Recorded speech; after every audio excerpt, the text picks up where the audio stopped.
Hello. So, this is me, Rachel, Rakel, reflecting on remembrance. So, just a little bit of background on what the Rakel vision is and what remembrance is. So, the Rakel vision is something that has been in the works for years, but it really came to me in spring this year, like spring 2024. And it's like a structure of ideology or theology. Man, and those words even seem to really kind of trap it too much. But it's a structure of a way of life, or a way to life, capital L, because it is still faith-based. And I'll get into that more. And it came to me to gather it and organize it as a way to present to people, right? So like a message for people. And if it's for you, you'll know it's for you. If it's not for you, or if you have questions, or if you disagree, comment, as always. Say that you disagree, say why. I love to hear dissenting views. But it started years ago, but the vision as a collection began in spring, when really it was almost like a download from heaven. And I'm going to be clear here, I believe in Jesus, even if you don't believe in the letter J. I believe in Yeshua HaMashiach. I believe in the living word. I believe in the resurrection. I believe in the divine human being, because we all as human beings are gods. But we need to understand our way to become like God and to become the gods that we are, right? So it can get real complex, but I want to really get right down to the center of it. At the center of my belief in my life is Yeshua HaMashiach, the Messiah, Jesus Christ, however you want to pronounce it. That man who died and rose again, who claimed to be God, that I believe is God, because I believe he is the way that we understand who we are as God's offspring. So this vision came to me in spring as a way to organize it and present to people as Rakel, which are the letters of my name, Rakel. The R stands for remembrance, and remembrance will be the first video, the first rollout. And I already put that video out. It's on the YouTube page, the Rakel Vision. And I'll put the link to it in the description. But, and y'all gotta forgive me, I got some nervous energy. So y'all just gonna have to deal with that. But the reason why I am posting the vision separately than my reflections is because the vision is sacred. And I don't want to put too much of my personal stuff on it. But I also want to be able to discuss it. I also want to be able to converse about it. And I think for now it's best suited that I deal with my personal reflections of it on my personal page, where you see my page is not necessarily the most structured. It's about whatever I want it to be about. I talk a lot about like the rap beef with Kendrick Lamar and Drake and different things like that. I have some opinion videos, a couple of shorts where I'm doing random stuff. And I've been on this channel, well, this has been my channel for a while now, because I've been on the internet for a while. And I really mostly just get into the comments. Whatever videos I like to watch, whatever I'm following. And I follow a lot of hip-hop content. I follow a lot of education-based content. I follow a lot of material where I feel like I can learn. Anything I'm curious about, I like to learn about it on community and jump in on YouTube and jump into the communities that YouTube provides. And then I get into those comments. I am in the comments. If you come to my page now, it's probably because you clicked a comment that you liked or did not like from me, one you thought was silly, stupid, or one maybe that resonated with you. I don't know. I don't care. But in terms of remembrance and the Rakel vision, that's truly something separate. So here I am on my personal page, about to take some time, and hopefully not much longer than 15 minutes, to just reflect on remembrance. Now, let me move this for a second. My notes. So remembrance, I have written down remembrance as something that fuels our intellectual development and propels academic success, whether it's traditional or non-conventional. And at the core of all educational pursuits exists the necessity to recall our identities and experiences, as well as the identities and experiences of others.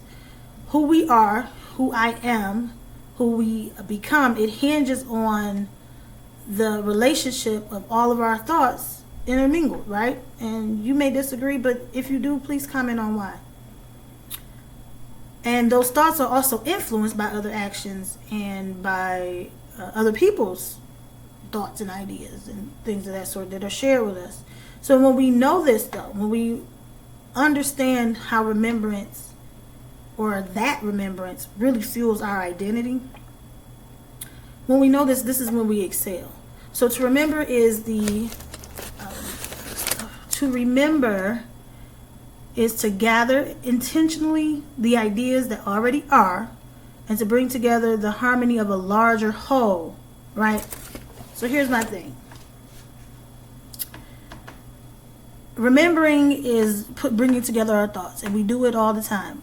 You remember how to walk. You don't always have to think about how to walk. You remember how to ride a bike. You don't always have to think about how to ride a bike. You remember how to drive a car. You may think about that a little bit more. You may think about the signs, the signals, but for the most part, you don't think too much about it, besides maybe where you're going. And then there are things you're learning that you do have to think about. Let's say you're in college. You're in your first year of college, and you're taking first year college math, and it's not your strength. That's not your major. Your major is English, right? You have to actively engage in the memory of everything you learned about math in your grade school years to engage that college course successfully to get the grade you want or to pass the course. That does not come to you as automatically as walking. It doesn't. You don't even remember when you learned how to walk, more than likely. But you remember when you learned how to do algebra. You remember when you learned trigonometry. You remember when you learned all that fun stuff that you love or hate about math. What I've been thinking about personally, recently, in my life is, if our memory is so powerful and remembering is such a core part of how we function, it's such a core part of our brain's gift to us as we live, what happens if we learned something the wrong way, or we learned it incorrectly? What happens if you did not properly learn algebra? What happens if you never really figured out trigonometry or whatever other math I'm talking about? What happens? There has to be a relearning experience. One of the most powerful things we can do, that I can do, is unlearn something that I learned the wrong way and then learn it again the proper way. For example, mental health. I've mentioned my mental health on this page, but I want to go into it in a little bit more depth. I am right now in the process of unlearning my relationship with myself, how I take care of myself. Because there were things that I was doing where I was neglecting myself, right? Now I have to unlearn those things. I have to unlearn some serious habits of self-neglect and relearn what it means to take care of myself. And a key component of that has been recognizing what neglect is in the first place. Like, I know the definition of the word, and I'm not going to get too meta or micro on this, because I want it to be more macro than micro. I know what neglect is, and I know what it looks like when I see it with other people, but it wasn't always easy to identify when I was doing this to myself. And the key component of the power of remembrance is that if I go inside and reflect and find moments where I wasn't okay, or where my stress pushed my mental health to the point where I'm experiencing symptoms of something larger, let's say depression or anxiety. If I can go to those times in my mind, gather those times, and then compare them to what I know it means to take care of a person, because usually we know better how to take care of other people than we know how to take care of ourselves. If I could compare those experiences with the times when those experiences with what I understand it means to take care of another person, then I can acknowledge whether I actually did take care of myself or not. And I'm finding there's a lot of examples where I just didn't take care of myself, especially recently. One of those was I was not taking care of myself spiritually. I was not giving myself over to community in the way I needed to. I was isolating. And we know that isolating can become a big part of worsening depression symptoms. So there's that. if I don't take the time to reflect and to remember and to regather those details, then I miss the fact that I was neglecting myself, and I don't address the issue of what that led to in my mental and emotional and physical health. For example, again, I have sleep apnea. Because I ran into issues with my CPAP, I just kind of forgot to get that issue resolved. Like, I'm just being honest. So, that's self-neglect. Did I remember to do a dozen of other things? Yes. And I put a lot of other people's needs before my own, which is not love. Because if people around me I love are cold, and my solution is to set myself on fire to warm them up, that's not love. In a way, it's just dodging the fact that I am also cold and may also need to figure out something towards a real solution. Maybe if I figure out how to solve my own issue of being cold, I can offer some solutions or support to the people around me. But instead, it's very easy to just sacrifice yourself.